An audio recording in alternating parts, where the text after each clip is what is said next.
ഐറൂസ് വീട്ടിലുണ്ടാകുമ്പോൾ ഇതുമൂന്ന് ഭയങ്കര മടിയായിട്ടോ സ്കൂൾക്ക് പോകാൻ ഒരുവിധം പറഞ്ഞയച്ചിട്ടുണ്ട്. അവൾ പോയതിന് ശേഷം ഇതാ അവിടെ ഒരാൾ എഴുന്നേറ്റ് വന്നിട്ടുണ്ട്.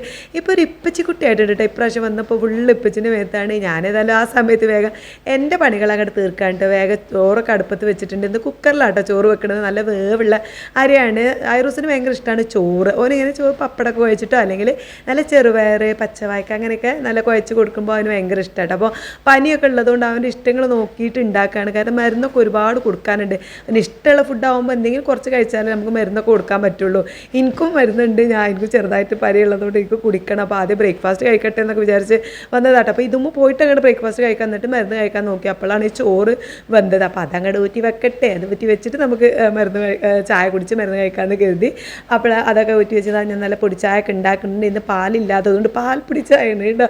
അപ്പോൾ അതുണ്ടാക്കി പിന്നെ ഇതുമൂന്ന് ഉണ്ടാക്കിയ പോലെ ജസ്റ്റ് ഒന്ന് ബ്രെഡ് ടോസ്റ്റ് ചെയ്തിട്ടൊന്നുമില്ല. ബ്രെഡും ഒരു മുട്ട പൊരിച്ച് ചെറുതായിട്ട് ചീസൊക്കെ വെച്ചിട്ടാണ് ഇന്ന് ഞാൻ എൻ്റെ ബ്രേക്ക്ഫാസ്റ്റ് ഐറൂസിന് പിന്നെ എന്താ പറയുക പാലൊക്കെ കൊടുത്തു. പിന്നെ ബിസ്ക്കറ്റൊക്കെ ഉണ്ടായിരുന്നു രാവിലെ. അതൊക്കെ കൊടുത്തിട്ടാണ് ഇനി മരുന്ന് കൊടുക്കുന്നത് കേട്ടോ.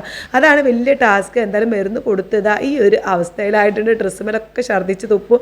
ഇനി അത് കഴിഞ്ഞ് ഡ്രസ്സൊക്കെ മാറ്റി എവിടുക്കാണ് പോകുന്നത്? അവർ പീടിയേക്ക് പോവാണ് കേട്ടോ. കാരണം ഇപ്പിച്ച് മരുന്ന് കുടിച്ച് കഴിഞ്ഞാൽ അവനെ കൊണ്ട് പീടിയേക്ക് ഒരു പോക്കുണ്ട് മുട്ടായൊക്കെ വാങ്ങി കൊടുക്കാനായിട്ട്. അതാണ് അവൻ്റെ ഒരു സന്തോഷം.